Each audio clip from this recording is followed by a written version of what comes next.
Hello everyone. तो कैसे आप लोग? आई होप आप सभी लोग ठीक होंगे और अपने अच्छे से पढ़ाई कर रहे होंगे। तो हम यूट्यूब के पोल के अनुसार यहाँ पर अपना सब्जेक्ट संस्कृत स्टार्ट करने वाला है। जैसे कि हमने पोल में डाला था कि हमें फिजियोलॉजी संस्कृत या फिर एनाटॉमी या फिर आयुर्वेद इतिहास और पदार्थ विज्ञान पेपर वन कौन सा स्टार्ट करना चाहिए। तो आप लोगों ने सबसे ज़्यादा जो वोट दिया है, सबसे ज़्यादा जो प्यार दिखाया है वो संस्कृत के लिए दिखाया है। ठीक है, तो उसी के साथ हम संस्कृत को स्टार्ट करने वाले हैं। ठीक, और उससे पहले मैं आपको संस्कृत के अंदर कुछ और बातें बता देना चाहता हूँ कि आप जब संस्कृत सब्जेक्ट स्टार्ट कर रहे हो तो आपको ये नहीं सोचना है कि संस्कृत में हमें पीएचडी कर लेनी है या फिर संस्कृत का विद्वान बन जाना है। ठीक है, आपको केवल उतनी संस्कृत देखनी है जिससे आप पास हो सको। ठीक है, जितनी आपके काम की है, जितनी आपकी ज़रूरत पड़ेगी उतना आपको समझ में आनी चाहिए। ठीक, और दूसरा 2023 का जो पेपर हुआ था संस्कृत का वो आउट ऑफ सिलेबस आ गया। ठीक है, मतलब जो आउट ऑफ सिलेबस कहने का मतलब ये है जैसा एग्जाम में पेपर पैटर्न नहीं था उसी के अनुसार आ गया।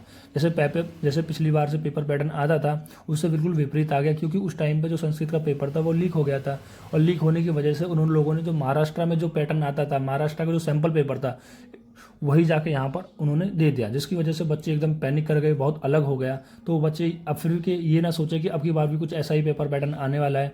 ठीक है, तो आपको क्या करना है कि जितना ज़रूरत है उतना पढ़ना है। पेपर पैटर्न कैसा भी आ सकता है, ज़्यादा क्वेश्चन की ज़्यादा उदाहरण एग्जाम्पल के पीछे आपको नहीं भागना है। जितना आपको पढ़ाया जाता है उतना आपको अच्छे से समझना है। फिर भी अगर आपको टाइम बचता है कि आपको लगता है कि मेरी चरक कंप्लीट है, स्टांग कंप्लीट है, मॉडर्न कंप्लीट है, तब जाके आप संस्कृत के और भी ज़्यादा क्वेश्चन कर सकते हो, क्योंकि आपके पास इतना टाइम नहीं है कि आप हर एक चीज़ को बहुत बहुत क्वेश्चन प्रैक्टिस कर सकते हो। किसी भी चीज़ को आप एक इंस्टेंट ही कर सकते हो। ठीक है, ये कॉलेज लाइफ है, आपको इसमें से 5 सब्जेक्ट होते हैं बीएमएस फर्स्ट ईयर के अंदर, वो सभी आपको मैनेज यहाँ पर करने होंगे। तो अब हम बात करते हैं बेसिक ऑफ संस्कृत। देखो, इसके पहले ही हम 2 वीडियोस की डाल चुके हैं, बेसिक ऑफ संस्कृत की एंड माहेश्वरी सूत्रों की। अगर आपने वो वाली वीडियो नहीं देखी है तो आप मेरे प्लेलिस्ट वाले ऑप्शन में जाके देखिए, वहाँ पर मैंने आध घंटे की और 1 घंटे की 2 वीडियो डाल रखी है। वो आप उनको देखिए और तब जाके इसको समझिए, क्योंकि इसमें हम केवल रिवीजन कराएंगे और उसके बाद एक जो उच्चारण स्थान है उसको हम डिटेल में कराएंगे। उसके बाद ये हमारा चैप्टर कंप्लीट हो जाएगा। कोशिश हम यही करेंगे कि जितनी जल्दी चैप्टर कंप्लीट हो सकती है उतनी जल्दी चैप्टर कंप्लीट करा जाए, ताकि आपको भी इसमें ज़्यादा से ज़्यादा बेनिफिट मिल जाए। बस आपको यही काम करना है। दोस्तों को ये शेयर कर देनी है वीडियो और लाइक कर देनी है और एक प्यारा सा कमेंट कर देना है, ताकि हमको पता चले कि आपको जो चीज़ें वो समझ में आ रही है। ठीक है, ठीक ठीक। फिर हम स्टार्ट करते हैं। तो सबसे पहला जो आता है वो आता है वर्णमाला, जिसको हम कहते हैं वर्णों की माला। व्हाट इज़ वर्णमाला? वर्णमाला यहाँ पर कहा गया ग्रुप ऑफ अल्फ़ाबेट्स। जैसे कि अल्फ़ाबेट का क्या कौन से होते हैं आपके ABCD, ये सब अल्फ़ाबेट्स होते हैं। यहाँ पर एस लग गया, यानी ग्रुप ऑफ अल्फ़ाबेट्स हो गए, मतलब ज़्यादा हो गए। जैसे RAM राम, मतलब 2-3 अल्फ़ाबेट मिलकर एक शब्द बन गया, राम बन गया। तो ये क्या हो गए? अल्फ़ाबेट्स हो गए, ग्रुप ऑफ अल्फ़ाबेट्स हो गए, जिनको हम बोलते हैं वर्णमाला। जैसे यहाँ पर वै को अगर हम सिंगल लेते हैं तो ये एक वर्ण कहलाएगा, लेकिन ना वै को, नै को, मैं को जोड़ देते हैं तो वो क्या कहलाएगा? वर्णमाला कहलाएगा पूरा, मतलब एक शब्द बन जाएगा। जैसे एग्जाम्पल, जैसे यहाँ पर ये मोती की माला हो गई, इसी प्रकार से जैसे कि एक ये क्या है? एक अल्फ़ाबेट्स, एक वर्ण है। अगर इसमें मैं A मिला देता हूँ, M मिला देता हूँ, तो ये क्या बन जाएगी? ये कई वर्ण मिल जाएंगे आपस में और इसी को हम कह देंगे वर्णमाला। ठीक है, अब वर्णमाला के अंदर स्वर आते हैं और व्यंजन आते हैं। स्वर हम कैसे रिलेट करते हैं? वॉवेल से, जैसे कि A E I O U। ठीक है, और व्यंजन को किससे रिलेट करते हैं? कॉन्स्टेंट से रिलेट करते हैं, जिनकी जो संख्या होती है वो कैसे लेके 11 तक यहाँ पर बताई गई है। अब व्हाट इज स्वर? स्वर होते क्या है? देखो, स्वर वो होते हैं जो प्रोनाउंस इंडिपेंडेंटली, यानी कि उनको हम बिना किसी की सहायता से बोल सकते हैं। जैसे कि ए छोटा बड़ा, छोटी ही बड़ी, छोटा हो बड़ा हो, ऋषि O छोटा हो बड़ा हो, ए और आ। तो इस तरह से हम इनको प्रोनाउंसेंट कर सकते हैं। मतलब यहाँ पर इनको किसी भी व्यंजन की जरूरत नहीं पड़ती, किसी की भी जरूरत नहीं पड़ती। लेकिन अगर हम बात करते हैं व्यंजन की, तो व्यंजन को हम प्रोनाउंसेंट नहीं कर सकते इंडिपेंडेंटली, क्योंकि उनको हमेशा स्वर की जरूरत होती है। ठीक, जैसे कि कै हो गया, खे हो गया, गे हो गया। ठीक है, तो इन सब के अंदर एक स्वर छुपा होता है। जैसे अगर मैं बात करूँ कै की, अगर मैं बात करूँ कै की, तो आप यही तो कहोगे सर क्या बोल दिया हमने, तो इसमें कौन सा स्वर छुपा हुआ था? लेकिन जब आप इसको तोड़ोगे तो इसमें इस प्रकार से कुछ एक स्वर छुपा हुआ होगा। यानी जितने भी व्यंजन होते हैं उन सभी के अंदर कोई ना कोई स्वर छुपा होता है। जैसे मैं यह यूदी बोलता हूँ यह, तो यह के अंदर भी क्या होता है? एक स्वर छिपा होता है। ठीक है, अब जो मैं यहाँ पर ये लगा रहा हूँ ना, इसको हम बोलते हैं हलंत। जब भी किसी शब्द के पीछे, जब भी किसी वर्ण के पीछे ये हलंत लग जाता है, इस डंडे को हम बोलते हैं हलंत लग जाता है, तो इस समय ये पता लग जाता है कि इसके अंदर कोई भी स्वर नहीं छुपा होता है।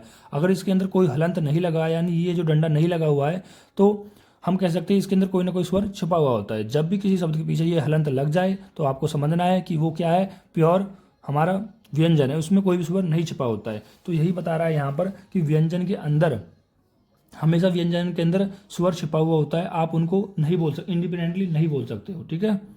जैसे कि अगर मैं बात करूँ, जैसे कि मैं मॉडर्न के अनुसार ही बात कर ले, जैसे मैं बोल देता हूँ टी, तो इसके आप बोलो टी, टी में क्या आ रहा है, ई आ रहा है, ई क्या आपका स्वर है।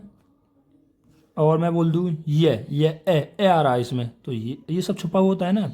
आप खुद एक फील करके देखो, तो इन सभी के अंदर जब आप बोलोगे तो किसी के अंदर ए छिपा होता है, किसी के अंदर ई छिपा होता है, मतलब कुछ ना कुछ किसी के अंदर छिपा हुआ होता है, ठीक है। जैसे मॉडर्न के अनुसार देख लो भाई, जैसे हमने टी बोला, टी जैसे इसको बोलते हैं टी, टी टी मतलब स्वर क्या होते हैं मॉडर्न के अनुसार, ए ई आई ओ यू, तो ई आ रहा है टी, कारण टी। तो इस तरह से भी आप समझ सकते हो, कोई ऐसे रॉकेट साइंस नहीं है इसमें। तो अभी आपको क्या समझना है कि स्वर वो होते हैं जिनको हम इंडिपेंडेंटली बोल सकते हैं, यानी इनको बोलने के लिए हमें किसी भी सहायता जरूरत नहीं पड़ती, ना ही व्यंजन की सहायता पड़ती, ना ही किसी और शब्द की जरूरत पड़ती। छोटा बड़ा तो इसमें किसकी जरूरत पड़ती है, किसी की जरूरत नहीं पड़ती है, ठीक है। जिनकी जो संख्या बताई गई है वो 13 बताई गई है, और व्यंजन की जो संख्या बताई गई है वो 36 बताई गई है, ठीक। अब जैसे हम स्वर की जो संख्या है वो 33 है। अब इसमें एक और कॉन्सेप्ट बता देता हूँ, जैसे छोटे आ को आज से आप छोटे आ नहीं कहोगे, आप बोलोगे हसवा, और बड़े आ को आप बड़ा आ नहीं बोलोगे, उसमें बोलोगे धीगरा। उसी प्रकार से छोटी को छोटी ना बोल के हसवा, हसब ई, और बड़ी ई को हम धीगर ई बोलेंगे। अब उसी प्रकार से हम व्यंजन की अगर बात करते हैं तो व्यंजन को हम क्या बोलेंगे, व्यंजन मतलब 36 टोटल बोलेंगे, मतलब 36 व्यंजन होते हैं ना, 36 व्यंजन होते हैं, और इसके अंदर 5 वर्ग होते हैं, कै वर्ग, देखो कै वर्ग, च वर्ग, टे वर्ग, ते वर्ग, पै वर्ग, यानी कि इनके पहले मेंबर को यहाँ पर ले लिया गया है, कै वर्ग, च वर्ग, टे वर्ग, ते वर्ग और पै वर्ग। और उसके बाद जो ये और से या छः, इनको यहाँ पर अनस्त, ऊष्म और संयुक्त, मतलब इस वाले को और इस वाले को और इस वाले को, तो इनको यहाँ पर अलग से नाम दिया गया है, अंत, स्थ, ऊष्मा एंड संयुक्त। इनको अभी हम लास्ट में जाके देखेंगे अभी, ठीक है, इनको हम अच्छे से डिटेल में भी देखने वाले हैं। तो आपको व्यंजन के अंदर पता होना चाहिए, यहाँ पर 5 वर्ग में डिवाइड किया गया है, फर्स्ट वर्ग, सेकंड वर्ग, थर्ड वर्ग, फोर्थ वर्ग, फिफ्थ वर्ग। जैसे कि अगर आपसे बोला जाए कि क्या वर्ग का सेकंड मेंबर लिखिए तो आप खे लिखोगे, क्या वर्ग का थर्ड मेंबर लिखिए तो आप कह लिखोगे, क्या वर्ग का चौथा मेंबर लिखिए तो आप घे लिखोगे, क्या वर्ग का पांचवा मेंबर लिखिए तो आप डे लिखोगे। तो इस तरह से आप यहाँ पर आपको लिखना है, ठीक है। अब इन सब कै वर्ग, च वर्ग, टे वर्ग, ते वर्ग, पै वर्ग को हम क्या कहते हैं, स्पर्श वर्ण भी कहते हैं। स्पर्श वर्ण क्या होते हैं, अंतस्तन वर्ण क्या होते हैं, ऊष्मा वर्ण क्या होते हैं, संयुक्त वर्ण क्या होते हैं, ठीक है। घबराना नहीं है, अभी जैसे आता रहेगा सब आपको यहाँ पर क्लियर होती रहेंगी बातें। तो अभी आपको क्या समझना है कि जो स्वर होते हैं वो संख्या 13 होती है, ठीक है। लेकिन जो स्वर की जो संख्या होती है 13 वो हिंदी वर्णमाला के अनुसार होती है। संस्कृत में जो स्वर होते हैं वो उनकी संख्या 9 होती है, मैंने लिख भी रखा है, देखो हिंदी वर्णमाला के अनुसार स्वर की संख्या 13 और व्यंजन की संख्या 36 होती है, जिस प्रकार से टोटल वर्णमाला, टोटल ग्रुप ऑफ अल्फाबेट्स 49 यहाँ पर बन जाते हैं।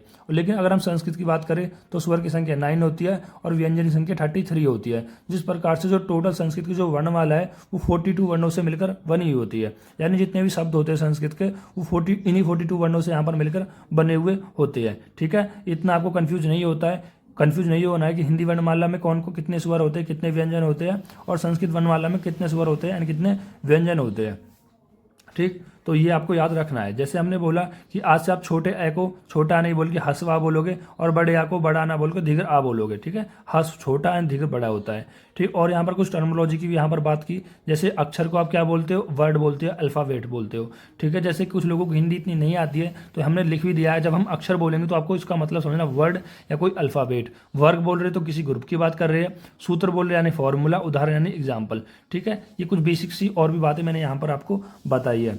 देन उसके बाद हम बात करते हैं कि एक इंपॉर्टेंट पॉइंट जो लिखा हुआ है कि फॉर प्रोनाउंसिएशन ऑफ व्यंजन we require the help of स्वर, यानी कि जब भी हमको व्यंजन का प्रोनाउंसिएशन करना है हमें हमेशा स्वर की आवश्यकता पड़ती है। आप कोई सा भी इनमें व्यंजन ले लीजिए, इनके अंदर कोई ना कोई स्वर छुपा हुआ होता है, ठीक है। अब फिर यहाँ पर नुमोनिक क्या बताया गया है कि व्यंजन के बिना स्वर का काम चल जाएगा, लेकिन स्वर के बिना व्यंजन का काम नहीं चलेगा। यानी कि अगर व्यंजन है, अगर व्यंजन में स्वर नहीं है तो आप उसको नहीं बोल पाओगे, ठीक है। लेकिन अगर स्वर में कोई व्यंजन नहीं है तो उसका तो काम चल ही जाएगा ना, क्योंकि स्वर को बोलने के लिए किसी की आवश्यकता नहीं होती, लेकिन व्यंजन को बोलने के लिए हमेशा स्वर की आवश्यकता पड़ती है। यानी कि आप ऐसे समझ सकते हो ये वन साइड लव है। वन साइड लव कैसे कि व्यंजन तो स्वर को प्यार करता है लेकिन स्वर व्यंजन को प्यार नहीं करता है। व्यंजन स्वर को इतना प्यार करता है कि उसके बिना नहीं रह सकता है, लेकिन स्वर को कोई फर्क नहीं पड़ता है, चाहे मेरे पास रहे या ना रहे, कोई दिक्कत वाली बात नहीं है। सिग्मा में ये लगो। तो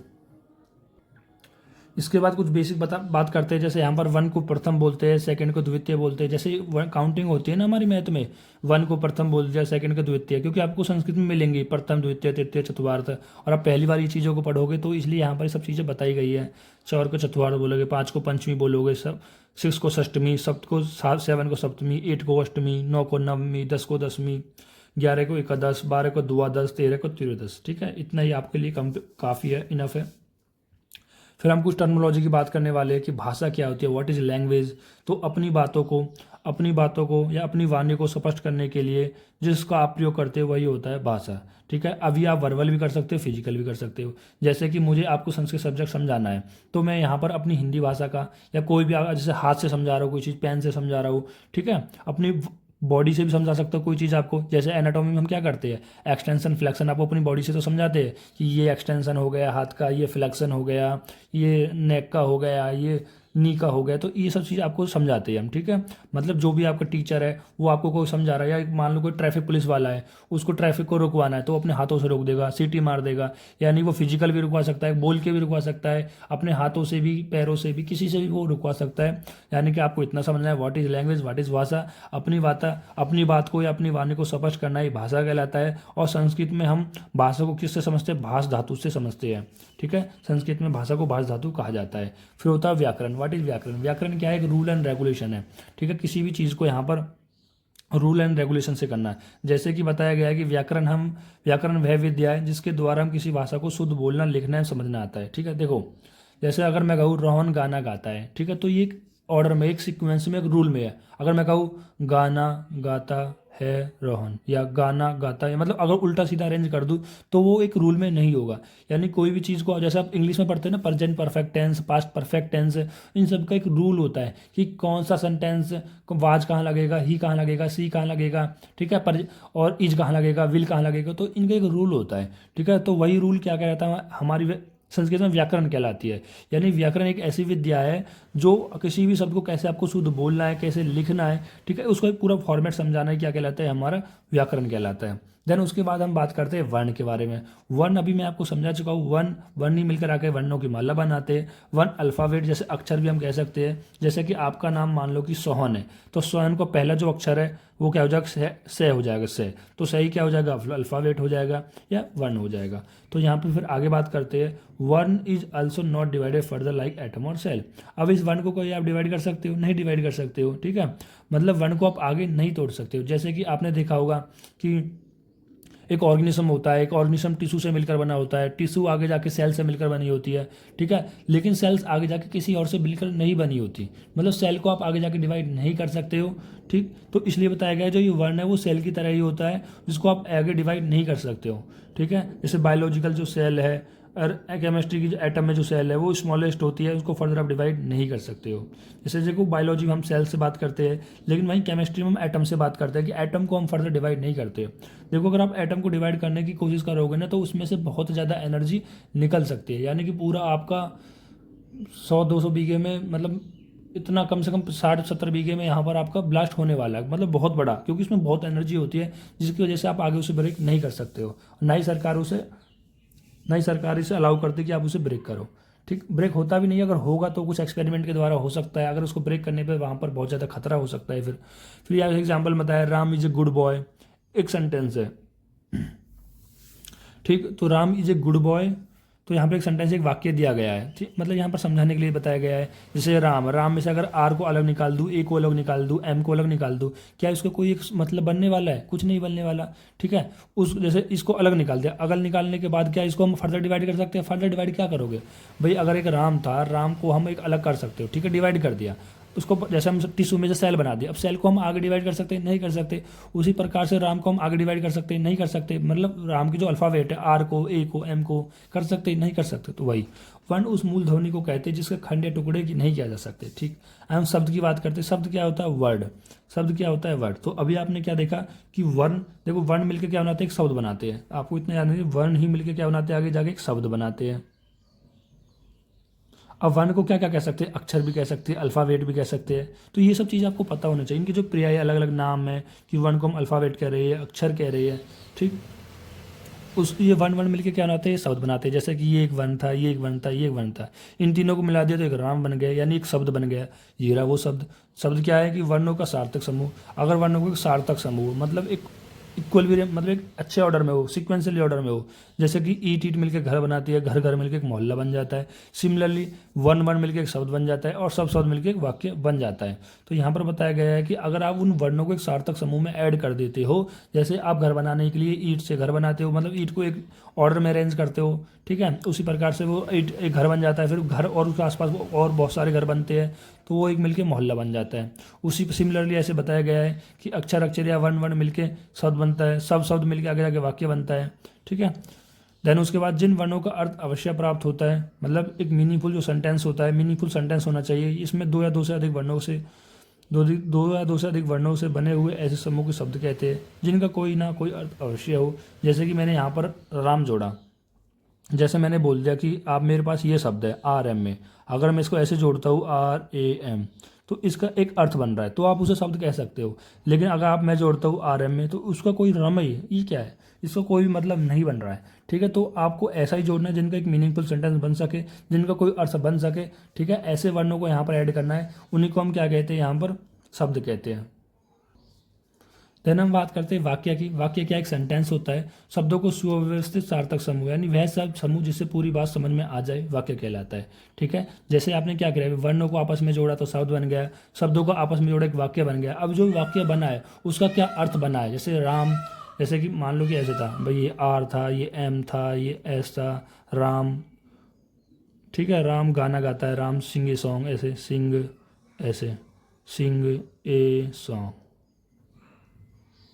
तो आपने क्या करा, ये क्या था, वर्ण थे, इन वर्ण को आपस में जोड़ दिया, ठीक है। तो ये क्या बन गया, एक शब्द बन गया, ये भी एक शब्द बन गया, ये भी एक शब्द बन गया। तो इन शब्द को आपस में फिर से आपने जोड़ दिया, तो क्या बन जाएगा, राम सिंह सॉन्ग। तो मतलब एक अर्थ निकल रहा है, तो आप इसे वाक्य के अंदर रख सकते हो।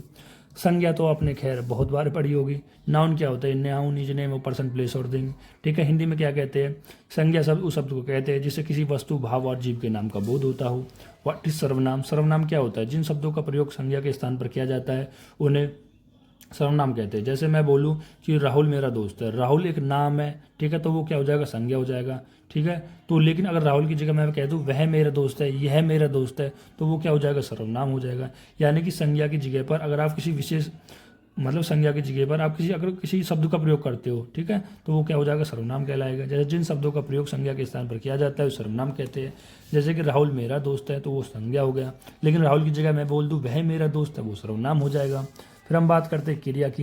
व्हाट इज़ क्रिया, अगर हम हिंदी में बात करें तो क्रिया होती है, इंग्लिश में बात करें तो इसको वर्ब भी कहते हैं, अगर संस्कृत में बात करें तो इसको हम धातु भी कहते हैं। धातु आपका करके एक चैप्टर भी आएगा, तो वहाँ पर धातु का मतलब क्या होता है, क्रिया होती है, ठीक है। वो रस रक्त वाली धातु नहीं है या मेटल नॉन मेटल वाली धातु नहीं है, ठीक है। फिर उसके बाद आगे देखते हैं, जिन शब्दों से किसी काम करने के होने का ज्ञान होता है उसे क्रिया कहते हैं।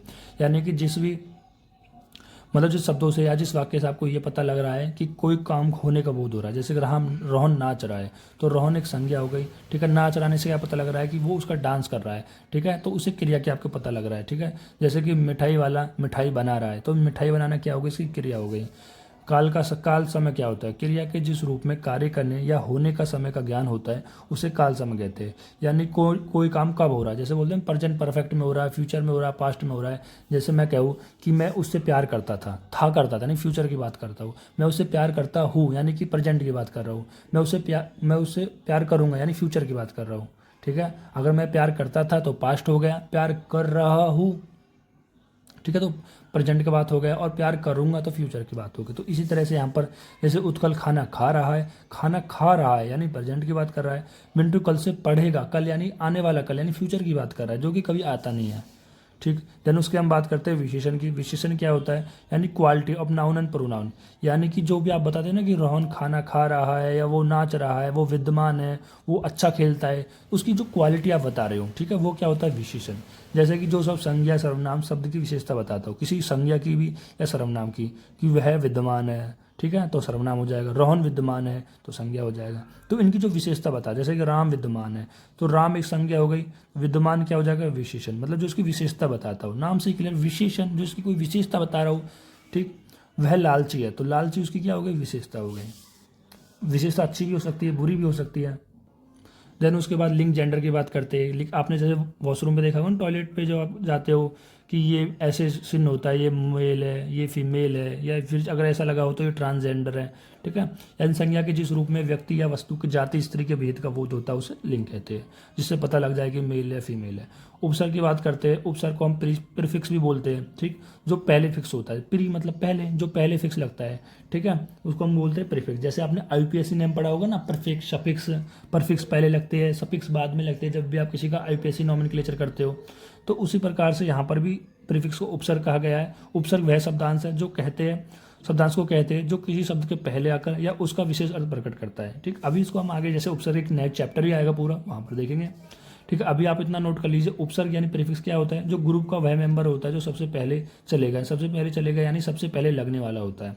धातु क्या होती है, कोई क्रिया होती है। एंड प्रत्यय क्या होता है, सफिक्स होता है। प्रत्यय वह शब्दांश है जो शब्द के अंत में आता है। ठीक है, उसको हम क्या कहते हैं, प्रत्यय कहते हैं, सफिक्स कहते हैं। ये सारे चैप्टर अलग अलग करके आएंगे। तो वहाँ पर देखिए कोई सेंटेंस होगा तो आपको उसमें देखना है कि वो कोई क्रिया क्या हो रही है, और उसके पीछे हमने उसके आगे, उस सेंटेंस के आगे हमें कौन सा उपसर्ग लगाना है यानी कौन सा प्रीफिक्स लगाना है, और कौन सा सफिक्स यानी कौन सा प्रत्यय लगाना है। ठीक है, सारे अलग अलग चैप्टर है, अलग अलग देखेंगे तब जाके आपको ये अच्छे से समझ में आएंगे। देन उसके बाद हम संधि की बात करते हैं। संधि एंड जॉइंट, जोड़ना। देखो संधि का नाम भी क्लियर है, जैसे बोलते हैं ना हम समधी बन गए। देखो समधी एक अलग चीज़ है, लेकिन बोलते हैं संधि कर लो यार, तुम मुझसे मित्रता कर लो, तुम मुझसे जोड़ लो अपनी। ठीक है, जैसे गर्लफ्रेंड बॉयफ्रेंड का ब्रेकअप हो जाता है, यार संधि कर लो। ठीक है, दो वर्ण यानी स्वर या व्यंजन का मेल से होने वाले विकार को संधि कहते हैं। जैसे कि राम प्लस ईश्वर, तो रामेश्वर बन गया। देखो जब आप राम को तोड़ोगे, मैंने बताया जब भी आप किसी व्यंजन को तोड़ना है तो आप व्यंजन को पहले क्या करना है, व्यंजन के नीचे इसका हलंत लगा देना है और इसमें ए लगा देना है। ठीक है, तो आप किसी भी अगर व्यंजन को तोड़ना है तो उसमें हलंत लगा दो और ए लगा दो। ठीक है, और हम आपको तोड़ना भी सिखाएंगे कि इसके अंदर कैसे टूटता है। ठीक, संधि वाला चैप्टर है उसके लिए पूरा। जैसे अब इसको हम तोड़ेंगे तो मे प्लस ए आ जाएगा, तो ए और यहाँ पर क्या आ रहा है, ई। यहाँ पर क्या आ रहा है, ए और ई, और ए और ई के मिलकर क्या बन जाता है, ए बन जाता है। ए और ई मिलकर क्या बन जाएगा, हमारा ए बन जाएगा। ठीक है, तो क्या बन जाएगा, रामेश्वर। रामेश्वर। चलो इसको मैं थोड़ा सा अभी समझा देता हूँ। जैसे ये यहाँ पर था रामेश्वर, रामेश्वर। तो संधि में क्या होता है कि किसी शब्द का जो लास्ट का जो शब्द होता है और इसका जो पहला, मतलब इसका लास्ट का, इसका मतलब पहले शब्द का लास्ट वाला, और जो ये लास्ट वाला शब्द है उसका पहला शब्द, इनको मिलाना है आपको, इनको मिलाना है। ठीक है, अब छोटे बच्चों तो है नहीं, एम प्लस ई मिला देंगे। आपको एक बड़े बच्चे हो, आप एक बीएमएस फर्स्ट ईयर के बच्चे हो, तो आपको पता होगा जब भी आप एक व्यंजन को तोड़ते हो तो इस तरह से यहाँ पर ये व्यंजन टूटेगा। ठीक है, जब भी आप व्यंजन को तोड़ते हो तो इसके नीचे हलंत लगा देता है। हलंत ये शो करता है कि इस व्यंजन के अंदर कोई भी स्वर यहाँ पर नहीं बचा है। ठीक है, और ए प्लस ई, तो अब यहाँ पर ए प्लस ई मिलते हैं तो ये क्या बन जाता है, ए बन जाता है। तो यहाँ पर इस शब्द को आप जोड़ोगे तो क्या बन जाएगा, राम, और ए लगा दोगे ए तो रामेश्वर। तो इस तरह से आप संधि में देखेंगे डिटेल में, कोई टेंशन वाली बात नहीं है। ठीक, संधि विच्छेदन, अब विच्छेद कर दो, संधि को तोड़ दिया। ठीक है, अभी जो रामेश्वर बना है, इस रामेश्वर बना है, इसी को ब्रेक कर दो। और समास क्या कहता है, समास मतलब कम से कम शब्दों में अधिक से अधिक अर्थ का प्रकट करना समास कहलाता है। इसको भी डिटेल में देखेंगे, नेक्स्ट चैप्टर है। नेक्स्ट चैप्टर मतलब ये भी हमारा आने वाला नेक्स्ट चैप्टर होगा। जैसे राजकुमार, अगर मैंने बोल दिया कि राजकुमार तो इसका क्या मतलब, राजा का कुमार। ठीक है, तो जैसा कि आपकी गर्लफ्रेंड बोलती है सोना बाबू, तो यानी कि अपनी गर्लफ्रेंड के सोना बाबू। ठीक है, तो समस्त पद हो जाएगा, एंड समस्त पद का यहाँ पर विग्रह हो जाएगा। जैसे अगर मैं बोलूँ कारक क्या होता है, कारक यानी रिलेशन बताता है। जैसे कि मैं बोलूँ कि वह मेरा दोस्त है, राम और सुरेश, वह ऐसे नहीं, वह मेरे दोस्त नहीं, जैसे राम और सुरेश दोस्त है, तो राम और सुरेश क्या हो जाएंगे, दोस्त है। दोस्त क्या, उनके बीच का रिलेशन है। ठीक है, जैसे कि आपका अपने मदर फादर के साथ रिलेशन है कि वह अपने मम्मी पापा का बेटा है, या ये उनके माता पिता है। ठीक, तो उनका संबंध बता रहे हैं कि वह उसका पत्नी है, धर्म पत्नी है, उसका पति, तो संबंध जो बताता है उसे कारक कहते हैं। संज्ञा सर्वनाम, देखो संज्ञा भी हो सकता है, ठीक है, सर्वनाम भी हो सकता है। ठीक है, मैं जिस रूप में वाक्य के अन्य शब्दों का साथ उनका संबंध सूचित किया जाता है उसे कारक कहते हैं। जैसे राम और श्याम दोस्त है, तो राम और श्याम क्या हो गए, यहाँ पर दोस्त हो गए। दोस्त क्या है, उन दोनों के बीच का रिलेशन होता है, यानी किसी भी जो दो शब्द है, जो वो दो शब्द आ रहे हैं उनके बीच का जो रिलेशन बताने का जो कार्य कर रहा है वो कौन होता है, कारक होता है। उसके बाद हम बात करते हैं वचन की। अब वचन वो वाला नहीं कि आप साथ फेरे वाले वचन ले रहे हो, ठीक है, वो वाले वचन नहीं है यहाँ पर, या फिर आप अपनी गर्लफ्रेंड के साथ वचन ले रहे हो कि तुम मेरी हो, मैं तुम्हें कभी नहीं छोड़ूंगा। ठीक है, साथ रहेंगे हमेशा, शादी करेंगे, या उसको झूठे वचन दे रहे हो, तो वो वाले वचन नहीं है। यहाँ पर एक वचन, दो वचन, बहुवचन की बात हो रही है। शब्द के जिस रूप से एक या एक से अधिक का बोध होता है उसे वचन कहते हैं। तो अब हम आगे बात करते हैं व्याकरण परिचय के बारे में। देखते हैं व्याकरण परिचय में इंट्रोडक्शन ऑफ ग्रामर के बारे में बात करते हैं। पहला है भाषा। भाषा क्या होती है? पहले तो हम बता चुके हैं, भाषा एक माध्यम होता है जिससे आपको यहाँ पर अपनी वाणी को स्पष्ट करना है या अपनी चीज़ों को यहाँ पर किसी के मतलब अपनी बातों को स्पष्ट करने के लिए जो भी माध्यम होता है उसे हम क्या कहते हैं? भाषा कहते हैं, जो कि फिजिकल भी हो सकती थी एंड वर्बली भी हो सकती है। अभी मैंने आपको बताया है। देखो भाषा, भाष धातु, संस्कृत में भाषा को हम भाष धातु को भी समझते हैं। भाष धातु का अर्थ है स्पष्ट रूप से कथन, स्पष्ट रूप से कथन है। अंत भाषा अपने मन्यत्व में यानी मन को स्पष्ट रूप से संप्रेषित करने का कार्य करती है, यानी आगे पहुंचाने का कार्य। यानी कि जो भी आपके मन में जो बातें होती है उसको आपको आगे पहुंचाने के लिए जिसका आप प्रयोग करते हो वही भाषा होती है। जैसे आप अपनी क्रश है, कोई आपकी क्रश है और आपकी क्रश को आपको बताना है कि मैं उसको कितना प्यार करता हूँ, ठीक है, तो आप किसका प्रयोग करोगे? भाषा का प्रयोग करोगे, ठीक। देन उसके बाद व्याकरण एक ऐसा शास्त्र है। देखो शास्त्र क्या होता है? शास्त्र होता है एक ग्रंथ, जैसे कि आपकी चरक संहिता है, एक ऐसा ग्रंथ जिसमें बहुत ज़्यादा नॉलेज हो। चरक संहिता, सुश्रुत संहिता, ठीक है, एक टेक्स्ट बुक, ठीक तरह से। व्याकरण एक ऐसा शास्त्र है जो शब्दों को व्यवस्थित एवं नियमित करने का कार्य करता है। व्यवस्थित एंड नियमित करने का मतलब रूल्स एंड रेगुलेशन हो गया, व्यवस्थित मतलब एक तरीके से, मेथड से, ठीक है। तो व्याकरण क्या होता है? यानी कि वो एक तरीके से ऐसे समझो, ग्रामेटिक जो एरर होती है ना कि वाज कहाँ लगेगा, ही कहाँ लगेगा, जितनी भी ये जो ग्रामेटिक के तरीके से हम किस तरह से सेंटेंस को लिखना है, तो वही क्या होती है? व्याकरण होती है। फिर उसको हम बात करते हैं माहेश्वरी सूत्र के बारे में।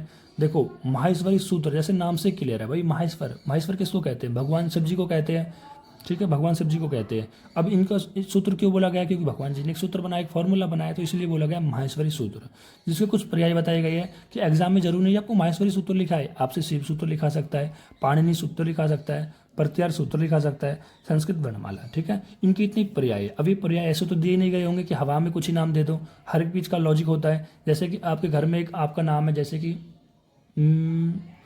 आपका नाम मान लो छोटू कह देते हैं, कोई छोटू कह देते हैं, कोई लंबू कह देते हैं, या फिर आपकी गर्लफ्रेंड आपको सोना बाबू कह देते हैं, या क्यूटी कह देते हैं, या स्वीट कह देते हैं, काजू कतली कह देते हैं, जो भी आप कह देते, कुछ भी कह देते हैं। क्यों कहते हो? क्योंकि उनको कहीं ना कहीं आपको लगता है। जैसे कि मान लो कि किसी गर्लफ्रेंड किसी को गुड्डा कह रही है, तो गुड्डा क्यों कह रही है? उसको वो गुड्डा जैसा लगता होगा, उसको क्यूट लगता होगा, उस वजह से। आपके घर के आपको कुछ और नाम रख रहे हैं क्योंकि उसके कहीं ना कहीं आपको ऐसा लगता, उनको ऐसा लगता है कि उसमें वो वाले गुण है, वो वाली क्वालिटीज़ है, ठीक है, ऐसा लगता है, ऐसा कुछ ना कुछ काम करते हैं। तो ऐसे ही जैसे माहेश्वरी सूत्र को हम शिव सूत्र कह रहे हैं क्योंकि शिव जी ने दिया है। पाणिनि सूत्र दिया। अब पाणिनि सूत्र क्यों गया? क्योंकि पाणिनि ने आगे जाके ये हमको दिया है भाई, भगवान शिव जी ने तो हमको डायरेक्ट बताया नहीं होगा, ये हमें पाणिनि ने बताया था, इसलिए इसको पाणिनि सूत्र बताया गया है, ठीक है। जो आपकी बुकों में जो ये सूत्र लिखा था वो किसने बताया? पाणिनि जी ने लिखा ना। फिर इसको प्रत्यार सूत्र क्यों कहते हैं? क्योंकि इसको हम प्रत्यार की तरह यूज़ करेंगे। अभी देखते हैं प्रत्यार क्या होता है। उसके बाद संस्कृत वर्णमाला। अब देखो माहेश्वरी सूत्र के अंदर संस्कृत वर्णमाला के सारे शब्द आ जाते हैं, सारे स्वर और व्यंजन आ जाते हैं। जैसे हमने आपको बताया कि 9 स्वर होते हैं और 33 व्यंजन होते हैं। ये संस्कृत वर्णमाला की बात कर रहे हैं। हिंदी वर्णमाला में क्या होता है ये आप लोग मुझे कमेंट में बताइए अभी, ठीक। तो टोटल मिला के कितने हो जाएंगे? टोटल 42 यहाँ पर वर्ण हो जाएंगे। तो इसलिए इसको संस्कृत वर्णमाला भी कहते हैं, क्योंकि माहेश्वरी सूत्र के अंदर टोटल स्वर, टोटल व्यंजन आ जाते हैं। इसकी वजह से हम संस्कृत वर्णमाला यहाँ पर इसको कहते हैं। देखेंगे माहेश्वरी सूत्र क्या होता है, अभी देखते हैं अच्छे से। अब देखो, अब डायरेक्ट यहाँ पर माहेश्वरी सूत्र नहीं आ गया था, उससे पहले आया था बृहस्पति परंपरा। बृहस्पति परंपरा यहाँ पर क्या बताया जा रहा है कि ब्रह्मा ने ज्ञान दिया था बृहस्पति एक देव होते हैं, ठीक है। अब बृहस्पति ने जो ये माहेश्वरी सूत्र का जो ज्ञान दिया था वो इंद्र को दिया था। इंद्र ने जो ज्ञान दिया था वो सभी देवता को दिया था, चाहे अग्निदेव, वरुण देव, यमदेव, ठीक है, ये सभी को दिया था। लेकिन इसको एक्सेप्ट नहीं किया गया था क्योंकि इसमें नियमों का अभाव था। नियम यानी कौन? व्याकरण का अभाव था, रूल एंड रेगुलेशन नहीं थी कोई भी। तो इस वजह से यहाँ पर ये आगे नहीं चला गया और इसको यहीं पर ही छोड़ दिया गया। देन उसके बाद आता है एक माहेश्वरी सूत्र। अब माहेश्वरी सूत्र, बेशक नाम इसका माहेश्वरी सूत्र है, लेकिन इसका भी जो ज्ञान दिया था वो किसने दिया था? ब्रह्मा ने दिया था। याद रखना, जैसे आपके आयुर्वेद में होता है ना कि जितना भी ज्ञान है आयुर्वेद का अवतरण से लेके सारा ज्ञान आपका ब्रह्मा वेदों का जो ज्ञान है वो ब्रह्मा की देन है। उसी प्रकार से यहाँ पर माहेश्वरी सूत्र की परंपरा को, मतलब जो ज्ञान है वो ब्रह्मा ने ही दिया था। इसको ज्ञान किसको दिया था? भगवान शंकर को दिया था, ठीक है। अब भगवान शंकर को इसको ज्ञान दिया था। फिर भगवान शंकर जो ये ज्ञान जो मिला उसको डमरू वादन के माध्यम से उन्होंने पाणिनि को दे दिया। और पाणिनि ने क्या लिख दिया? ये ग्रंथ में लिख दिया, अपने ग्रंथों में लिख दिया। उन ग्रंथों ने बड़े बड़े ऋषि मुनियों ने पढ़ा और उन ऋषि मुनियों ने पढ़ के अपना ग्रंथ लिख दिया और उसको आज हम पढ़ रहे हैं, ठीक। तो शंकर भगवान ने क्या किया? डमरू वादन किया, मतलब डमरू को बजाया। और डमरू को बजाने पे यहाँ पर जो स्वर आए इनको 2 खंडों में विभाजन कर, स्वर मतलब जो माहेश्वरी सूत्र आए उनको जब एक बार बजाया तो यहाँ पर 9 माहेश्वरी सूत्र आए, फिर दूसरी बार बजाया तो 5 माहेश्वरी सूत्र आए।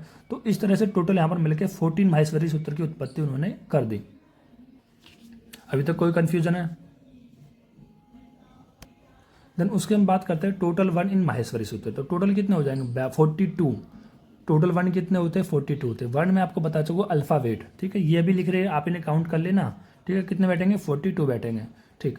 9 स्वर होते हैं एंड 33 व्यंजन होते हैं, जिनके देखो टोटल माहेश्वरी, देखो अगर आपसे कोई पूछे कितने सूत्र दिए गए माहेश्वरी के अंदर, 14 माहेश्वरी सूत्र होते हैं। अगर आपसे पूछे वर्ण कितने दिए गए, 42 दिए गए है। जैसे अब ये सूत्र होते हैं ना ए यून रिलिक, तो इनको हम काउंट करेंगे तो 42 आपको कैलकुलेट काउंट करा देंगे, ठीक है। इन 42 जो सूत्र होते हैं, 42 जो वर्ण होते हैं, सूत्र नहीं, सूत्र तो 14 होते हैं, 42 जो वर्ण होते हैं उनमें 9 स्वर होते हैं, 33 व्यंजन होते हैं। मैं बार बार इसलिए बता रहा हूँ आप कंफ्यूज नहीं हो, क्योंकि भूल जाते कितने सूत्र थे, कितने वर्ण थे, कितने व्यंजन थे, हिंदी वर्णमाला के कितने थे, तो ये आपको भूलना नहीं है। तो माहेश्वरी सूत्र की संख्या 14 होती है, जिनके अंदर 9 स्वर आते हैं और 33 व्यंजन आते हैं, ठीक है। ये 9 स्वर मतलब होता है यहाँ पर स्वर के 9 वर्ण आते हैं और व्यंजन के 33 वर्ण आते हैं, ठीक है। और इस वर्ण को हम शॉर्ट भाषा में अच भी लिख देते हैं और व्यंजन को हम शॉर्ट भाषा में हल भी लिख देते हैं। सर ये अच क्या है, हल क्या है, तो उसको समझने से पहले आप समझो यहाँ पर 14 माहेश्वरी सूत्र जो मैंने इस प्रकार से लिखे हुए हैं, ठीक है। अभी आपको यहाँ पर अच्छे से दिख रहे होंगे। देखो पहले क्या था, ए छोटी औण, अयुण, रिलिक, एओड, एओच, हेयरबट, लण, यमडनम, झबत्र, गडधस, जब गडधस, ख फे छे ठे थे छे टे ते बे, कपियम, ससर, हलम, ठीक है। ये जो मैंने यहाँ पर लिख रखे हैं इनको मैं पहले समझा चुका हूँ, इस वजह से थोड़ा गोच पोच यहाँ पर हुए पड़े हैं, इसलिए मैं कह रहा हूँ पहले वाले आप वीडियो देख लेना, आपको और ज़्यादा क्लियरनेस मिल जाएगा। फिर भी अगर आप नहीं देखना चाहते तो इस वीडियो में भी मैं आपको पूरा पूरा समझा ही रहा हूँ, ठीक है।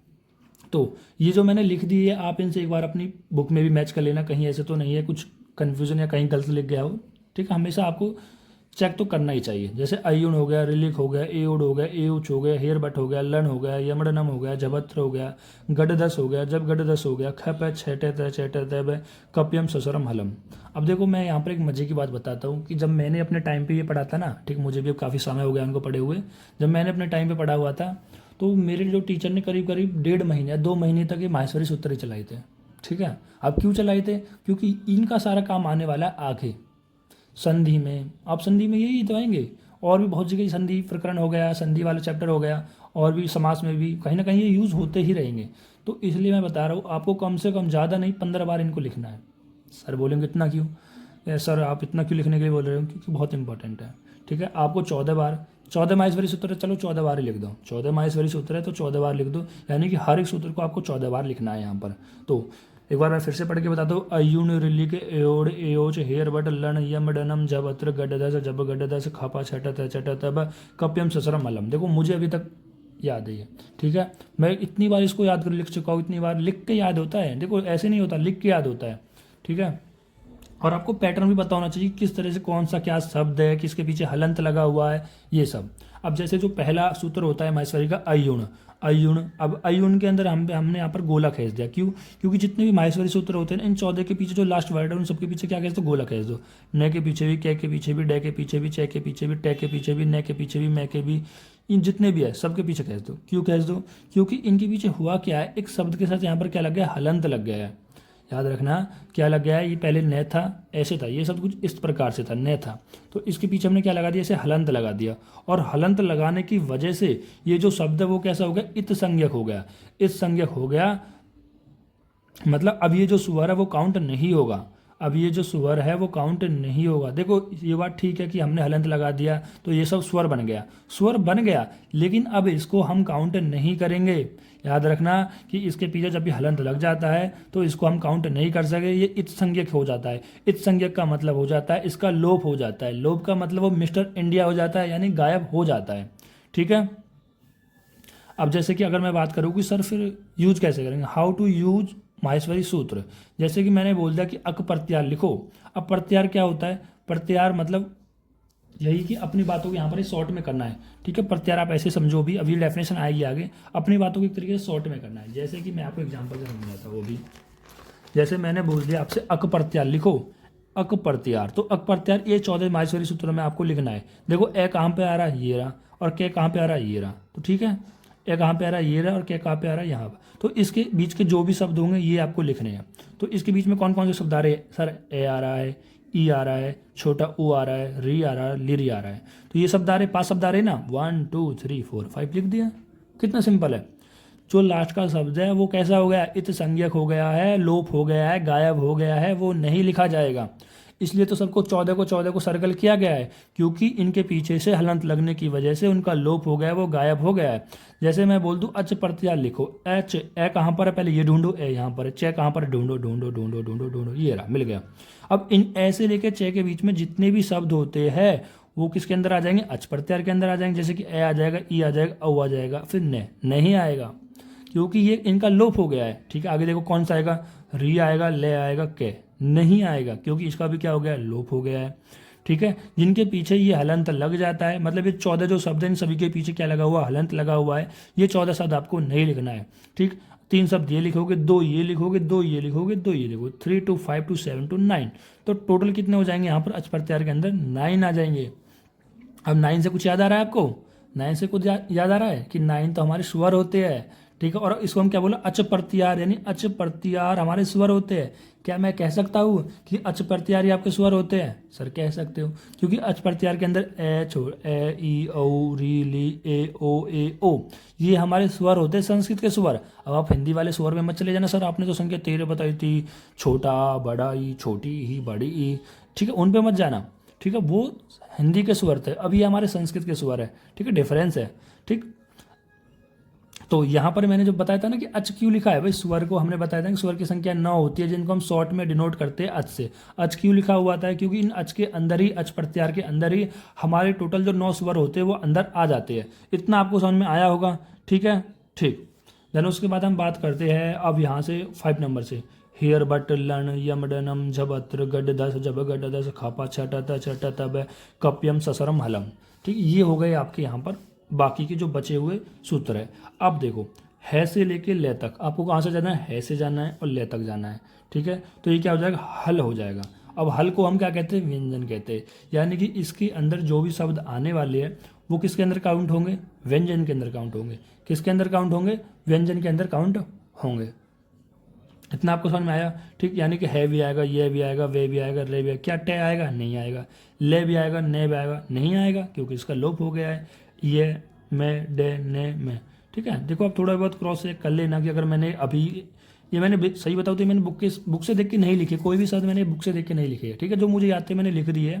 वैसे तो ये 99% ठीक ही होंगे। ठीक है, मेरे पास बुक नहीं, बात ये है ना, अभी मेरे पास बुक नहीं है, मुझे मिल भी नहीं रही है, पता नहीं कहाँ रखी हुई है। अभी मैंने इतने टाइम बाद ही स्टार्ट किया है, तो बुक भी अभी मुझे नहीं मिल रही है, मुझे अपने किसी दोस्त की मांगनी पड़ेगी या जूनियर्स की मांगनी पड़ेगी। ठीक, तो ये आप कर लेना। ठीक है, ये आप समझ में आ गया कि व्यंजन कितने होते, 33 होते। क्या व्यंजन को हम हल कह सकते हैं, क्योंकि हल के अंदर यहाँ पर सारे व्यंजन आते हैं। अब मैं यहाँ पर कुछ आपको क्वेश्चन दे रहा हूँ, वो आपको घर से करने हैं। क्वेश्चन नंबर 1, जैसे कि मैं देता हूँ एओट लिखी है, एंड बी क्वेश्चन देता हूँ आप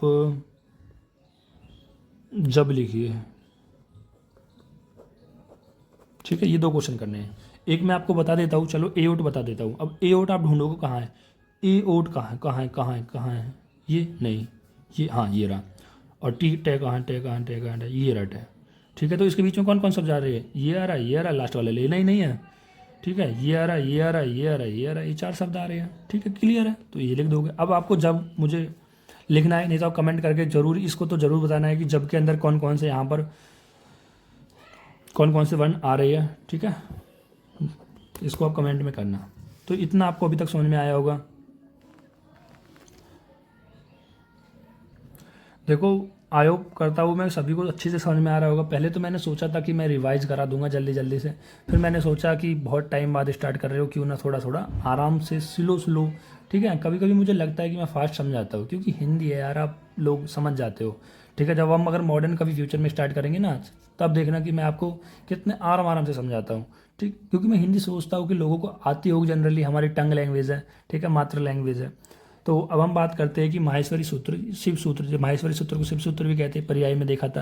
प्रयोडी बाई शंकर ताड़व नृत्य, यानी जब भगवान शंकर ने जब डमरू बजा के नृत्य करा था, तो उस समय यहाँ पर एक बार 9 सूत्र निकले थे, एक बार 5 निकले थे, 2 बार बजाया था, तो टोटल मिलकर 14 सूत्र बन गए। ठीक है, उन 14 सूत्र ने मूल स्वरूप पाणिनि व्याकरण, मतलब पाणिनि ने क्या कर दिया, इस व्याकरण के स्वरूप में अपने किसी ग्रंथ में लिख दिया। माहेश्वरी सूत्र में अंतिम हलंत वर्ण की इत संज्ञक हो जाती है। तो बताया जो माहेश्वरी सूत्र का जो अंतिम वर्ण होता है, देखो इस तरह से है ना। जैसे मान लो ये पहला माहेश्वरी सूत्र है, इसका जो अंतिम वर्ण है, इस अंतिम वर्ण का क्या हो जाएगा, लोप हो जाएगा। तो यही बता रहा है कि माहेश्वरी सूत्र में अंतिम में हलंत वर्ण की इस संज्ञा हो जाती है। जो ये हलंत वर्ण होता है इसकी इस संज्ञा हो जाता है, यानी लोप हो जाता है। जैसे कि न है तो इसके नीचे हलंत लग जाता है, हलंत लगने से क्या हो जाएगा, इस संज्ञक वर्ण हो जाएगा, यानी गायब हो जाएगा। इस तरह स्पष्ट है कि माहेश्वरी सूत्र में कुल 15 वर्ण इत संज्ञक है, 15 वर्ण इन संज्ञक है, यानी 15 वर्ण का लोप हो जाएगा। सर एक बात समझाइए, सूत्र कितने थे, 14, लास्ट में सभी का लोप हो रहा था तो 14 इत संज्ञक होने चाहिए थे, 14 का लोप होना चाहिए था। ये 15 कहाँ से आ गए, 15 कहाँ से, MCQ में आएंगे 14 आएगा, सब लोग 14 टिक करेंगे, जल्दी जल्दी टिक मारते हैं। लेकिन यहाँ पर 15 है। अब 15 क्यों है, इसका रीजन मैं आपको समझाता हूँ। देखो यहाँ पर 6 नंबर पे आप जाइए, 6 नंबर पे क्या लिखा, लर्ण लिखा है, लर्ण लिखा है। जब आप लर्ण को ब्रेक करोगे ना, लर्ण को अगर आप ब्रेक करोगे तो इस ले को जब आप ब्रेक करोगे तो ये कुछ इस प्रकार से आएगा, ले, अब इसके नीचे हलंत लग जाएगा तो ये ए प्लस न, ठीक है। तो यहाँ पर जो ये ए आ रहा है, जो स्वर आ रहा है, इसका भी क्या हो जाएगा, ये स्वर आ रहा है इसका भी क्या हो जाएगा, इस संज्ञक हो जाएगा, लोप हो जाएगा। जैसे हमने इसको तोड़ा तो ले, अभी तोड़ना टेंशन मत लीजिए, संज्ञा में अच्छे से देखेंगे। ले, इसमें अगर देखो ये व्यंजन है, मतलब इस ले के अंदर, सॉरी, इस ले के अंदर स्वर छिपा हुआ होता है, इसको हम हलंत लगाएंगे तो ये व्यंजन बन जाएगा और ये हमारा स्वर बाहर निकला जाएगा। अभी जो स्वर होता है न तो है ही, इसके साथ ये जो स्वर है वो भी कैसा हो जाएगा, इत संज्ञक हो जाएगा, यानी इसी का भी लोप हो जाएगा। अब देखो जितने भी वर्ण थे पीछे, क्या मैं ये आपसे पूछ सकता हूँ ये स्वर थे या व्यंजन थे? आपने कहा सर इनके पीछे हलंत लगाए तो ये तो पक्का व्यंजन है, स्वर तो हो ही नहीं सकते, कि जिनके पीछे हलंत लग गया वो तो 100% व्यंजन होता है, स्वर हो ही नहीं सकता, ठीक है। तो लेकिन सर ये ए क्या होता है, अरे अभी तो बताया ए ई और ये क्या होते हैं, ये स्वर होते हैं। ये ए आ गए, यानी ये जो इसका जो लोप हो रहा है, यानी स्वर का लोप हो रहा है। तो मैं कह सकता हूँ कि 14 व्यंजनों का लोप होता है और एक स्वर का लोप होता है। तो इस तरह से टोटल कितने हो जाते हैं, 15 वर्ण इत संज्ञक हो जाते हैं, ठीक है। घबराना नहीं है, इत संज्ञक क्या होता है, लोप क्या होता है, सब एक ही टर्म है, इत संज्ञक लोप। उसके बाद इस संज्ञक प्रत्याहार में नहीं लिखा जाएगा, उनका लोप है, ये मतलब बताया गया इस संज्ञक क्या होता है, यानी प्रत्याहार में जिसको नहीं लिखा जाता है। इस संज्ञक वर्ण टोटल 15 होते हैं। अब बात करते हैं प्रत्याहार। सर अप प्रत्याहार, अच प्रत्याहार, एओट प्रत्याहार, सर है क्या प्रत्याहार? आप इतनी देर से प्रत्याहार कर रहे थे, है क्या? संक्षेप में कहना, मतलब चीज़ों को संक्षेप में कहना। जैसे मैं अच के अंदर 9 सूत्र को रख दिया था ना, कि जैसे अगर कोई अच कह रहा है आपसे, जैसे कि आपसे किसी ने अच कहा तो अच कहने से क्या समझ रहे हो, आप समझ रहे हो कि अच कहने से इसके अंदर 9 स्वर आ रहे हैं या 9 वर्ण आ रहे हैं, ठीक है। तो ये शॉर्ट में कह दिया आपने चीज़ों को। वैसे भी आप लिखते हो ना ASAP, as soon as possible, ठीक, या फिर और भी आपकी बहुत शॉर्ट फॉर्म होती है SS, स्क्रीन शॉट, ठीक, इसी तरीके से। तो प्रत्याहार भी क्या होते हैं, संक्षेप में कहना, यानी 14 सूत्रों में प्रमुख 42 प्रत्याहार बनाए जाते हैं। अब 42 प्रत्याहार बनाते हैं, ये तो मैं चीज़ पहले ही क्लियर कर चुका हूँ कि टोटल वर्ण कितने, देखो माहेश्वरी सूत्र कितने होते हैं, 14 होते हैं। 42 कैसे होते हैं, देखो आप इनको कैलकुलेट करना, ठीक, 1 2 3, इनको कैलकुलेट मत करना, ये जो 15 है ना, 15 है, देखो आप कैलकुलेट कर लो, 1 2 3 4 5 6 7 8 9 10 11 12 13 14 15 16 17 18 19 20 21 23 24 25 26 27 28 29 30 31 32 33 34 35 36 37 38 39 40 41 42 43 44 45 46 47 48 49 50 51 52 53 54 55 56 57 57, ठीक है। चलो देखते हैं, 57 आ रहे हैं और इसमें से टोटल हमारे इस संज्ञक वर्ण कितने थे, 15 थे, तो 7 5 2 5 1 4, ठीक है। तो आगे ना 42। इस तरह से आपको ये चीज़ें समझनी है। तो अब आपको याद, मैंने ये क्यों काउंट करके बताया, 1 2 क्यों काउंट करें, क्या कि आपको याद रहे कि जो 42 है वो वर्ण होते हैं माहेश्वरी सूत्र के अंदर, सूत्र 14 होते, उनके अंदर वर्ण कितने होते, 42, उनके अंदर जो इस संज्ञक शब्द होते हैं उनको नहीं काउंट किया जाता है। अगर आपसे बोले कि इस संज्ञक वर्ण काउंट करना है तो 57 टिक मार दो, क्या दिक्कत है, ठीक। ये 42 प्रत्याहार बनाते हैं। और उसके बाद देखते हैं प्रत्याहार निर्माण। प्रत्याहार बनाते समय किसी भी प्रारंभिक वर्ण से लेकर अंतिम इत संज्ञक वर्ण तक वर्ण का ग्रहण होता है। समझ रहे बात को? जैसे मैंने आपको बताया कि अक आ गया, अच आ गया, मान लो, तो अच कैसा है, उसका जो पहला शब्द है, और च जो उसका लास्ट का शब्द है, यानी कि इसके पहले और लास्ट के शब्द के अंदर के बीच में जो भी कुछ आ रहा है इस संज्ञक लोप को हटा के वो सब किसके अंदर आ जाएगा, प्रत्याहार के अंदर आ जाता है, ठीक है। तो प्रत्याहार बनाते समय किसी भी प्रारंभिक वर्ण से लेकर अंतिम इस संज्ञक वर्ण का ग्रहण करना ही ग्रहण होता है, बीच में आने वाले इत्संगी वर्ण का ग्रहण प्रत्यारों में नहीं होता है। ठीक है, अब आप ये मत समझ लेना कि जैसे मैंने बोला ना कि प्रारंभिक वर्ण, मतलब ऐसा नहीं ए होगा, री होगा, ए होगा, नहीं। आप चाहे तो ऐसे ले लो, ले लो, यहाँ से डे ले लो, तो ले और डे के बीच में क्या आएगा, ले आएगा, ए आएगा, ओ आएगा, ठीक, के हट जाएगा और डे भी हट जाएगा, तो ये 3 ही तो आएंगे, 1 2 3। समझ रहे हो ना बात को। प्रत्यार क्या होते हैं भाई, आप कोई भी शब्द ले लीजिए, मतलब इसका पहले ये भी पहला शब्द हो सकता है, ये भी हो सकता है, जो लास्ट वाला शब्द होता है वहां तक ले, उसके बीच के सारा कंटेंट लेना है, बस आपको जो इत्संज्ञक वर्ण है उनको हटा देना है। मैं इतनी बार आपको क्लियर कर चुका हूँ, आराम आराम से बता रहा हूँ, ठीक है। अब जैसे यहाँ पर अण हो गया, तो अण के अंदर क्या आएगा, अब केवल अभी आपको मैं इसलिए बार बार दिखा रहा हूँ क्योंकि आपको ये याद नहीं है। देखो अण के अंदर क्या आएगा, ए ई औ, अक के अंदर क्या आएगा, ए के, तो ए आई उ रीली क्या आ जाएगी, ये हट जाएंगे। और ए ओट के अंदर ए और टेर के अंदर ए औ और बड़े दो ये आ जाएगी, फिर दो हो जाएगा ये, और बे ये बे रे ये आ जाएगा। तो इस तरह से आप समझ सकते हो। फिर उसके बाद बात करते हैं स्वर की, बात करते हैं जो स्वर क्या होते हैं जिनको हम इंडिपेंडेंटली प्रोनाउंसाइड कर सकते हैं। इसको बोलने के लिए किसी व्यंजन की आवश्यकता नहीं होती है, ठीक है। जैसे कि ए आई उ री ली ए ओ, ठीक है, इस तरह से होते हैं, जिनके स्वर को भी 2 भाग में डिवाइड कर दिया गया है। एक मूल स्वर, एक होता है संयुक्त स्वर, ठीक है। मतलब मूल स्वर जो किसी से मिलकर नहीं बने होते हैं, संयुक्त स्वर यानी कि वो कहीं ना कहीं 2 स्वर से मिलकर बने होते हैं।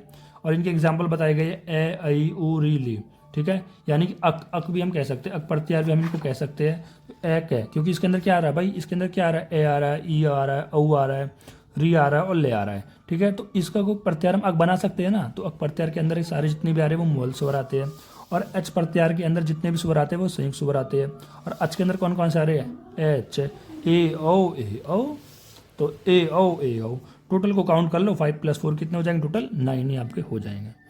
तो ये होगा थोड़ा स्वर के बारे में डिस्क्रिप्शन। अब हम बात करते हैं व्यंजन की। देखो व्यंजन क्या होता है, व्यंजन देखो व्यंजन को हम हल कह सकते हैं, नहीं कह सकते, कह सकते हैं।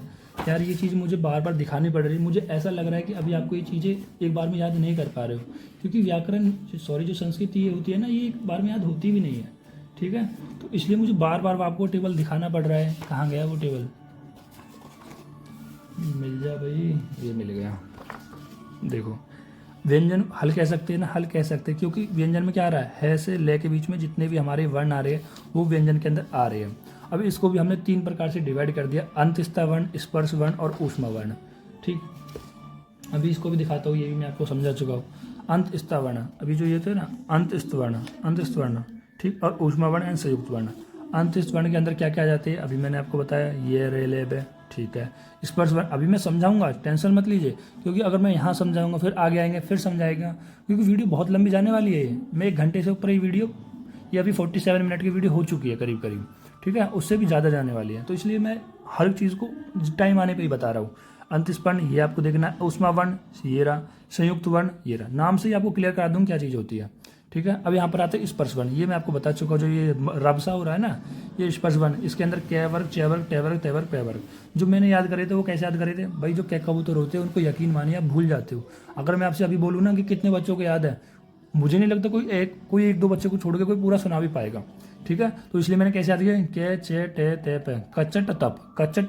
अब कचट तप से होगा क्या, कैसे पूरा कै कबूतर वाला याद आ जाएगा, चे से पूरा छः जय याद आ जाएगा, टे से पूरा ये वाला भाग एंड ते से पूरा ये वाला, और पे से पूरा ये वाला, यहाँ पर बॉक्स पूरा याद आ जाएगा। तो इसलिए मैंने कैसे याद किया है, कचट तप। आप भी कर सकते हो, कचट तप। यानी अगर मैं कहूँ कि चे वर्ग का मुझे तीसरा मेंबर बताइए तो क्या होगा, जय होगा। मैं कहूँ ते वर्ग का मुझे 5वां मेंबर बताइए तो क्या होगा, न होगा, ठीक है। तो ये आपको बार बार लिख के थोड़ी देखना है। अगर एग्जाम में तो आप मान लो कि टेबल बनाने बैठोगे, आप इतनी प्रैक्टिस कर लो इसकी चीज़ की, तो मतलब आप दिमाग में बस सोचते ही आ जाए।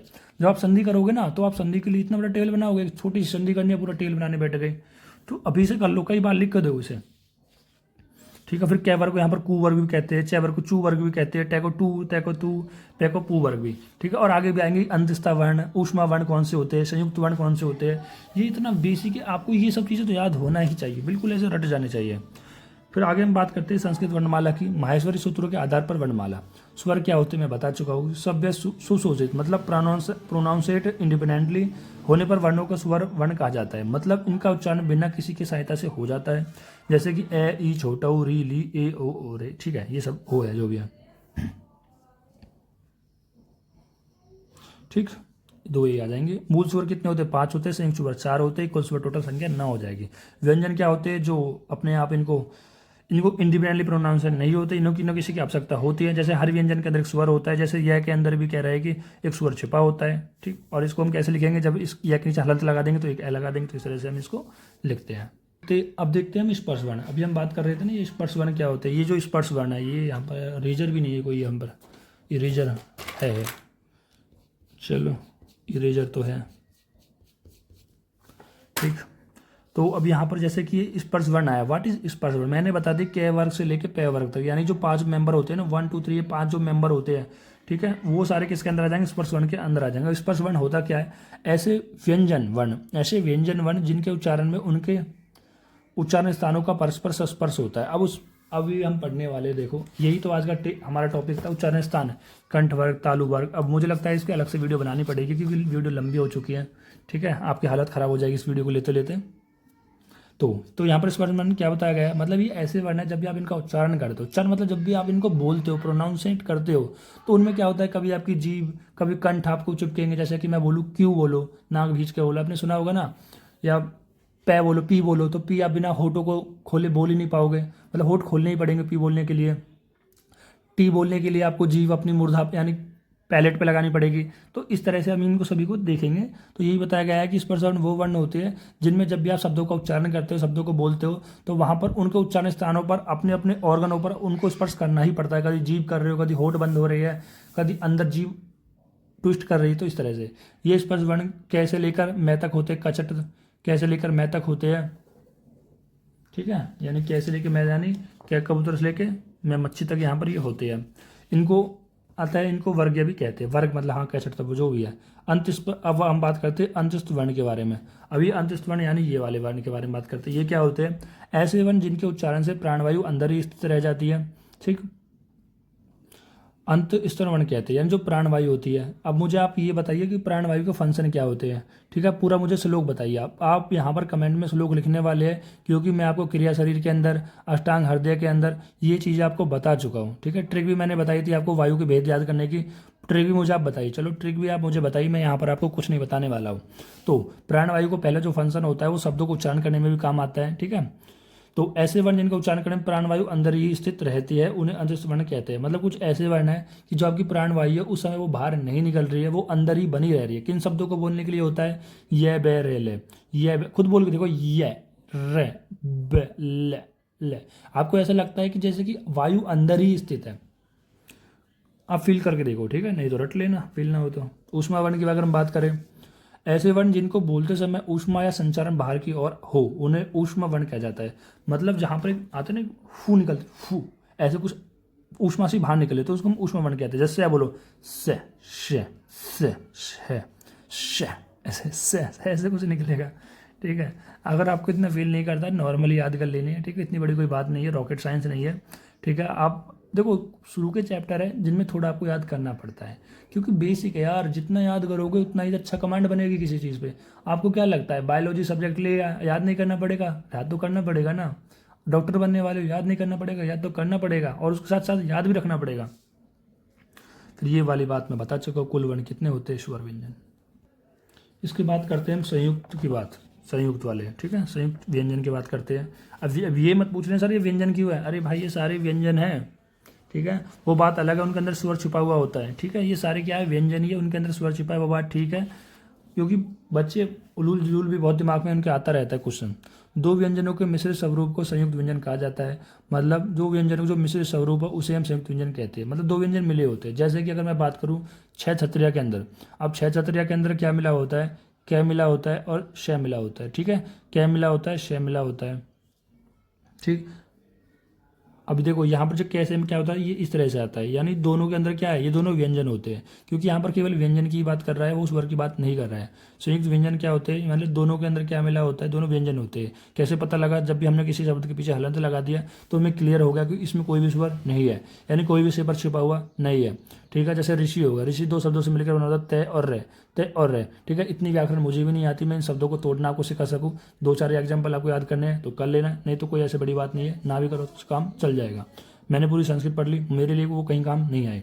उसके बाद हम बात करते हैं अयोगवा। अयोगवा क्या होते हैं? जिसका वर्णन माहेश्वरी सूत्र में नहीं किया गया हो उसे हम बोलते हैं अयोगवा। ठीक है, जरूरी नहीं सभी चीज़ों का जो वर्णन है वो माहेश्वरी सूत्र में हो जाएगा। ठीक है, और भी आपको बहुत सारी चीज़ पढ़नी पड़ेंगे। हमारे में क्या था, 1.5-2 महीने चली तो हमको तो लग रहा था कि माहेश्वरी सूत्र ही सब कुछ हमारे लिए है। ठीक है, फिर हम बात करते हैं अनुस्वर। अनुस्वर क्या होता है? ये देखो, अयोगवा क्या होता है? जिनका वर्णन माहेश्वरी सूत्र में नहीं किया गया, जैसे कि अनुस्वर का, विसर्ग का, अर्धविसर्ग का, इन तीनों का ही वर्णन माहेश्वरी सूत्र के अंदर नहीं आता है। तो ये होते क्या है, इनका काम क्या है, ये देखते हैं। देखो, अनुस्वर का मतलब क्या होता है? ए के बाद स्थित अगर ये डंडा आ जाए, ये जो डैश आ जाए, इस चिन्ह को अनुस्वर कहा जाता है। याद रखना, यदि कोई ए आ रहा है और ए के बाद ये डंडा आ रहा है तो उसको हम अनुस्वर कहेंगे। विसर्ग क्या होता है? यदि ए के बाद ये डॉट डॉट बिंदी आ जाए, विसर्ग वाला पूरा चैप्टर है, ठीक है, वो भी हम पढ़ेंगे। तो ए के बाद अगर ये 2 बिंदी आ जाए तो इसको हम क्या कहेंगे? विसर्ग कहलाएंगे। अर्धविसर्ग क्या होता है? जो 2 बिंदी है, इन 2 बिंदु को ऐसे हम काट दे, खटाखटाक, ये खट खट ऐसे काट दे, मतलब आधी आधी कर दे, यानी विसर्ग के आधे स्वरूप को ही अर्धविसर्ग कहते हैं। जैसे कि ये हो गया ना भाई, इसको पूरा करोगे तो कैसे हो जाएगा? ये पूरा ये हो गया, ये पूरा ये हो गया।